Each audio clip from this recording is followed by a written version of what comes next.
espíritu de sabiduría, espíritu de entendimiento, espíritu de paz, espíritu de amor, espíritu de familia, espíritu de unidad, espíritu de Dios. Alejamos al mal espíritu, espíritu del mal, espíritu de enfermedad, espíritu de división, espíritu de adicciones. Ven, oh Espíritu Santo, llena los corazones de tus fieles, enciende en nosotros el fuego de tu amor. Envíanos, Señor, tu Espíritu, y todo será creado. Se renovará nuestras familias y se renovará la faz de la tierra. Amén.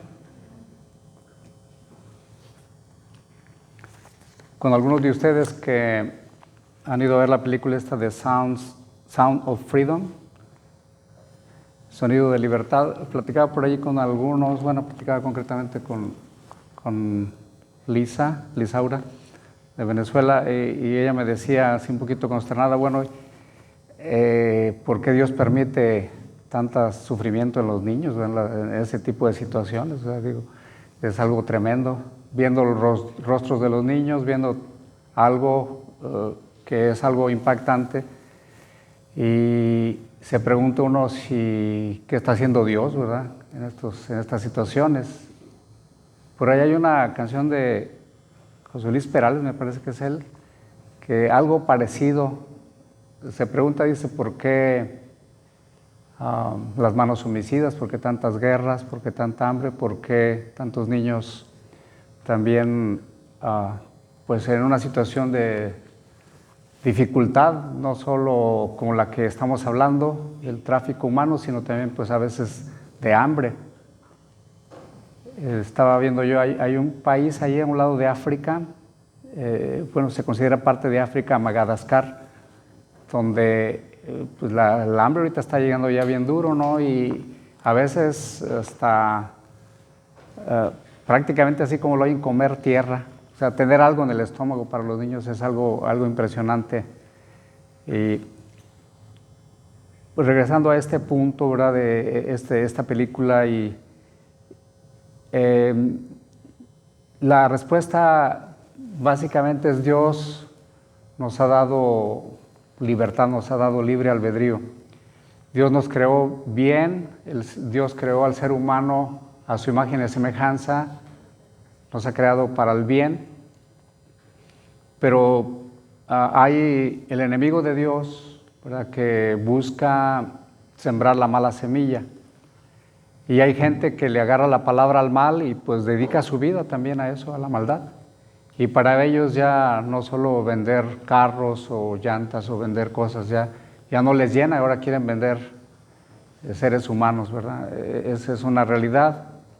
Y no son pocos, ¿verdad? Por eso esta película está levantando tanto polémica. Se están defendiendo, la gente que se siente aludida se está defendiendo a todo lo que da, y de por sí la película tardó mucho tiempo en salir a la luz. Y bendito sea Dios que salió, ¿verdad? Está allí esa reflexión que Dios hace las cosas bien. De hecho, en Génesis dice que Dios creó el mundo, y va diciendo todo lo que creó, inclusive el hombre y la mujer, Dios los creó y todo le quedó súper bien. Así como cuando una mamá cocina, o un hombre, hay hombres que también saben cocinar bien, ¿verdad? Y hasta se chupan los dedos, ¿verdad? Quedó así como para chuparse los dedos. Lo que Dios hizo, la creación la hizo perfecta, bonita, preciosa. Y viene Satanás, el padre de la mentira, el padre del engaño, y siembra maldad. Muchas cosas que aparentan bien, mucha gente que no tiene sabiduría, la sabiduría de Dios, la sabiduría que ha ido acumulando los años, son engañados fácilmente a través de muchas maneras, básicamente rompiendo los mandamientos, los 10 mandamientos, que Dios nos dio. Al ser violados, al ser rompidos, es un engaño, ¿verdad?, de Satanás para la generación actual. No me detengo en cada uno, pero los conocemos, ¿verdad? No matarás, no robarás, no fornicarás, no harás todo esto. Y bueno, Satanás siempre te va a vender las cosas de una manera divertida y todo, pero es un engaño. Los 7 pecados capitales, también pues ahí está ese retrato de cómo son finalmente un engaño, y Satanás te los vende como algo positivo, pero finalmente pues es algo negativo. Está la libertad del ser humano. Dios nos creó con libertad para decidir si escogemos el bien o escogemos el mal. Obviamente ese mal se nos va a presentar como algo bueno. Satanás se disfraza como ángel de luz, dice San Pablo en la segunda carta a los Corintios, dice que no es de extrañarnos que Satanás se disfrace como un ángel de luz, nos va a presentar todo lo mejor. Yo les pongo un ejemplo pues así bien claro, bien fuerte. Hoy en día con todo esto yo le llamo mutilaciones. Hoy lo están vendiendo como los tratamientos para bloquear las hormonas de los jovencitos, adolescentes, hombres y mujeres. Inclusive en algunos países ya hasta pueden meter a prisión a los papás por impedirles a sus hijos que hagan ese tipo de tratamientos. Porque pues sí, está toda una agenda bastante fuerte para llevar eso, que cambien su sexo, ¿verdad? Que Dios le dio, porque es una manera de decirle a Dios, no te quedó bien lo que hiciste, pues órale. Pero atrás de esto hay espíritus de engaño. A veces, como dicen, no tiene la culpa el indio, sino el que lo hace compadre. O sea, a veces no es tanto los hijos, sino a veces los papás, que también descuidan bastante a sus hijos, y cuando menos se acuerdan ya están pensando de otra manera. Por eso un papá, una mamá, debemos dedicarle tiempo a nuestros hijos. De calidad y también de cantidad. Sí, a veces no es fácil, yo lo sé, pero sí tendríamos que cerrar filas lo más que podamos para, de una manera natural y espontánea, pues ir transmitiéndole los valores que finalmente les van a dar vida y felicidad. Entonces, les he puesto un ejemplo nada más de una mentira que te dicen es tu derecho, es derecho tuyo, ¿verdad? ¿Cómo va a ser un derecho? Es una mutilación, ¿verdad? Aquí, desde la antigüedad hasta ahora, se conoce como una mutilación y como algo antinatural. Por no entrar a otros temas, vemos pues cómo el ser humano pues pervertido llega a ese tipo de situaciones. Retomando todavía esa película de fondo de Sound of Freedom, dice que en la segunda lectura Dios nos dice que la creación entera sufre dolores de parto hasta que no se manifiesten los hijos de Dios. O sea, el mundo mismo, la sociedad en la que vivimos hoy, al final del día, lo que quiere es, lo que le va a llenar es la verdad, la paz, el amor y ajustarse al plan de Dios. Y por eso es que esta película ha tenido mucho éxito. Los millones que se invirtieron en otro tipo de películas ni siquiera le llegan, ¿verdad? Porque en el fondo notamos que la gente tiene sabiduría y sabe distinguir lo que es bueno y lo que es malo. Otra cosa es que a veces esas masas también a veces son muy fáciles de manejar.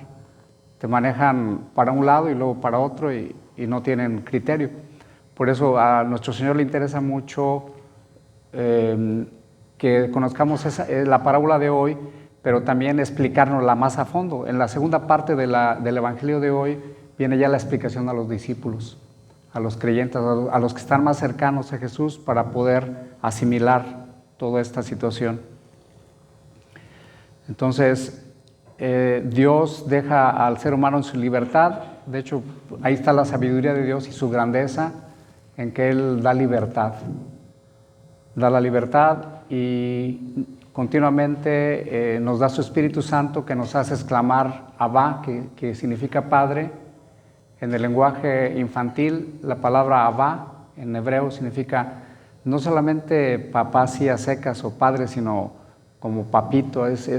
Tiene ese significado, es el lenguaje infantil que los niños hebreos usaban para referirse a su papá. Y así Dios, al darnos su Espíritu Santo, nos hace exclamar a Dios como Padre, como alguien muy querido, como alguien muy amado, como alguien tierno, ¿verdad? Que está continuamente queriendo enseñarnos su amor, su bondad, y si nosotros nos llenáramos más de ese amor, pues con mucha más facilidad venceríamos la maldad que se ha sembrado también en nuestros corazones. Todos por el pecado original tenemos una semillita de maldad, pero es más grande la semilla de bondad, porque algunos lo ponen al mismo nivel, ¿verdad? Y no, o sea, Dios es más grande que el mal.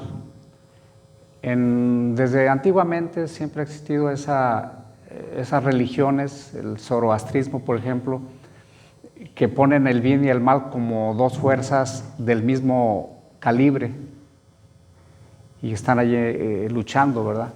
El budismo también tiene mucho de eso. Pero desde la visión cristiana, Dios es el Pantocrátor, es el que tiene todo el poder. Es más grande el que está en nosotros que el que está en el mundo. O sea, por eso ni se nos ocurra pensar, ¿verdad?, que sean iguales. O sea, tenemos más poder nosotros para vivir una vida en paz, una vida feliz, una vida llena de productividad, de amor, porque Dios es más grande. Sí, el enemigo trata de hacer su trabajo y desafortunadamente, pues mucha gente no logra ahora sí que engancharse en el amor de Dios. Por eso nuestro trabajo como cristianos es seguir sembrando la buena semilla y despertar a más gente para que logre, pues, dar ese paso. Esta película de Sound of Freedom está despertando la conciencia. Ojalá mucha gente que esté dormida, como dice el Evangelio, que se quedaron dormidos, por eso vino el enemigo y sembró la mala semilla. Sí, que despierte mala conciencia. Están pasando muchas cosas en nuestra sociedad y este tipo de películas, pues también Dios las utiliza de alguna manera. A los que no la han visto, bueno, pues se las recomiendo.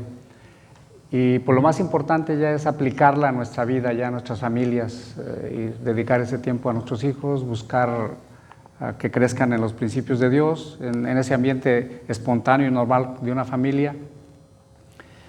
Quedémonos pues con ese mensaje del Evangelio. Quiero ir un poquito a la primera lectura, porque hay un mensaje bien importante ahí también.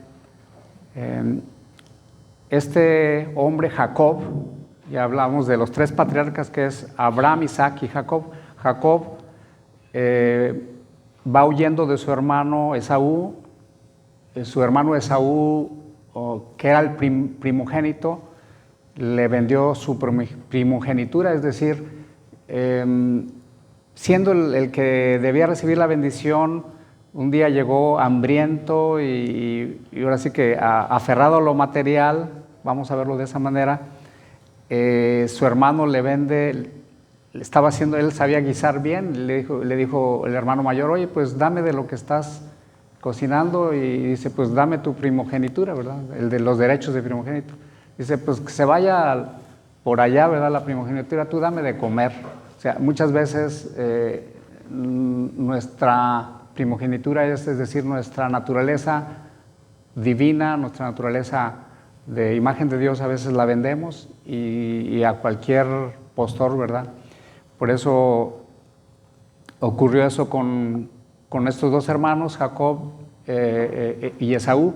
Y Jacob recibe la primogenitura, después hay una lucha allí entre hermanos, sale huyendo Jacob, y es el pasaje en el que nos encontramos, donde Dios se le manifiesta, va de Beersheba hacia Harán, va, como los seres humanos a veces estamos siempre en peregrinación. Eso me recuerda que los seres humanos de alguna manera estamos buscando una patria mejor, una mejor situación, y muchos de nosotros, si no es que todos, pues hemos venido a este país para buscar una vida mejor. Pero bueno, ojalá nos ocurra también que, como Jacob, escuchemos a Dios. En ese sueño Dios le dice a Jacob: no te preocupes, yo estoy contigo, yo te voy a acompañar, te voy a dar una gran descendencia, nomás basta que seas fiel, no tengas miedo, vas a regresar con bien. Y en ese sueño vio una escalera. Aquí tenemos, pues todo es artístico aquí, ¿verdad? En estas imágenes. Aquí está, en el tercero, en esta parte, los que tienen buena imaginación se podrán dar cuenta, es como una escalera. Esa es la escalera que vio Jacob y que los ángeles subían y bajaban. ¿Sí ven por ahí unas caras de ángeles o soy yo el que las veo nada más? Bueno, sí se ven, ¿verdad? Están los ángeles. Esos ángeles están subiendo la escalera, subían y bajaban, y esa escalera pues no es otra cosa más que Jesucristo, que es el camino, la verdad y la vida, que nos lleva el camino al cielo. Y ve esa escalera, ve los ángeles y esa voz de Dios que le asegura que Él va a estar con todos los días de su vida, que no tenga miedo, que aunque vaya huyendo, va a regresar con bien y Dios lo va a bendecir. Muchas veces nosotros a veces vemos todo lo contrario, ¿verdad? Hay momentos en nuestra vida que parecemos que Dios ni siquiera se ha acordado de nosotros y vemos todo lo contrario. Como decimos por ahí, no vemos lo duro sino lo tupido. Sin embargo, Dios su promesa la mantiene, la sostiene, y pues es bonito pues meditar como Jacob dice, se despierta del sueño y dice, he visto a Dios y no sabía que Él estaba aquí. Y a veces así nos pasa a nosotros, ¿verdad? Dios está con nosotros, nada menos aquí en la misa podemos, yo espero que no sea el caso, pero a veces podemos venir por cumplir o por rutina, pero ojalá como Jacob digamos, aquí está Dios, ¿verdad? Yo no sabía aquí estaba Dios, pero ahora ya me di cuenta. Dice, y le llamó a aquel lugar Puerta del Cielo, Porta Cheli, y Domus Dei, la casa de Dios. Este lugar, dice, es la casa de Dios y la puerta del cielo. Sí, toda iglesia, por pequeña que sea, ¿verdad? Es eso. No importa si está allá en la sierra, en la lejanía, donde sea. Toda iglesia, cuando uno va con devoción, es la puerta del cielo y es la casa de Dios. Esto es importante. Nosotros pues, por lo mismo tendríamos que, ahora sí, no por tradición, sino por convicción, acercarnos pues a la casa de Dios sabiendo que se nos abre esa puerta, que es una escalera en la que vamos subiendo y que los ángeles nos acompañan en nuestra vida, en nuestro caminar. Hay muchos ángeles también de carne y hueso, ¿verdad?, que Dios pone a nuestro lado, nuestros padres, amigos, conocidos, pues tu misma pareja es un ángel, ¿verdad? A veces nos costaría trabajo, pudiera costarnos trabajo pensarlo así, pero somos ángeles, nos complementamos unos a otros en ese sentido. Vamos pues a pedirle al Señor que este sonido de libertad reflejado en esta carta a los romanos es que la creación entera espera ser liberada. Mucha gente el día de hoy espera ser liberado, pero lo único que va a liberarlos es la palabra de Dios. Yo se los digo, ¿verdad? Si una marquita quiero dejar aquí en esta iglesia es que el amor a la palabra de Dios, dedicación a la palabra de Dios, leer la palabra de Dios, no tenerle miedo, es lo que más te libera. La ignorancia, ser libres de la ignorancia es a través de la palabra de Dios, de la Santa Eucaristía. Y bueno, yo enfatizo mucho que al final de los tiempos los cristianos y seres humanos que realmente van a ser libres y no van a ser engañados son los que caminan con la Eucaristía y con la palabra de Dios, enfrentando todos los compromisos que hay en la vida, todas las cosas buenas, pero también los obstáculos. Pidámosle pues al Señor que nos acompañe, que sigamos haciendo crecer esa semilla buena y recuerden, Jesús, para sorpresa de muchos de ustedes, para mí fue una sorpresa muy grande que Jesús es el que más habla del diablo. Aquí en esta parábola lo pone en su lugar, le echa la luz, y hay mucha gente que hoy en día dice, no, pues ¿para qué me hablas del diablo? Pues eso ya pasó, eso fue de la Edad Media. No, el diablo también está y necesita ser, ahora sí que alusado, desenmascarado para que podamos ubicarlo en su lugar y nosotros pues mantenernos despiertos, sembrando la buena semilla en el nombre del Padre, del Hijo y del Espíritu Santo.